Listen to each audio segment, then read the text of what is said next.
Mr. Speaker, the President of the United States. President Obama walked into a House chamber full of new faces, many more Republicans, after what the president had called his electoral shellacking. Though the opposition party now controls the House of Representatives, members of both parties sat side by side in the chamber, a symbolic gesture after an assassination attempt on one of their own this month. What has changed little in the last year is unemployment, which stood at 10% at the time of last year's State of the Union address.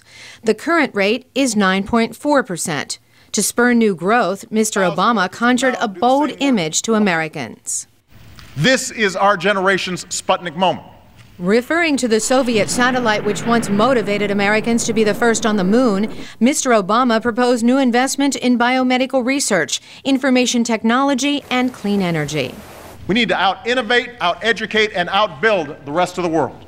Paid for, he said, by cutting back on subsidies to oil giants. I'm asking Congress to eliminate the billions in taxpayer dollars we currently give to oil companies. President Obama called for a 5-year freeze on non-security government spending, which he says would save $400 billion. Representative Paul Ryan delivered the Republican response. As chairman of the House Budget Committee, he called for smaller government. We're at a moment where if government's growth is left unchecked and unchallenged, America's best century will be considered our past century. Overseas, the president proclaimed the Iraq War is coming to an end, while U.S. troops in Afghanistan will begin returning home this year. To terrorists, we will not relent, we will not waver, and we will defeat you. And the president highlighted the independence vote in Sudan and protests that helped overturn the government in Tunisia. We saw that same desire to be free in Tunisia, where the will of the people proved more powerful than the writ of a dictator.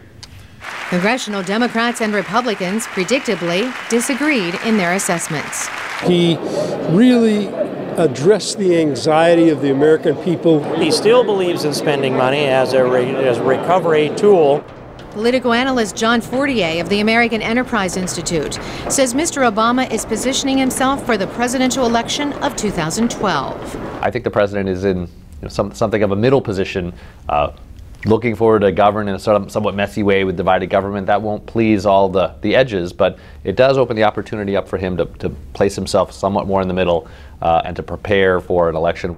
As members of the two parties sat together on this night, President Obama pointed out it's no secret that they've had their differences, that debates have been contentious.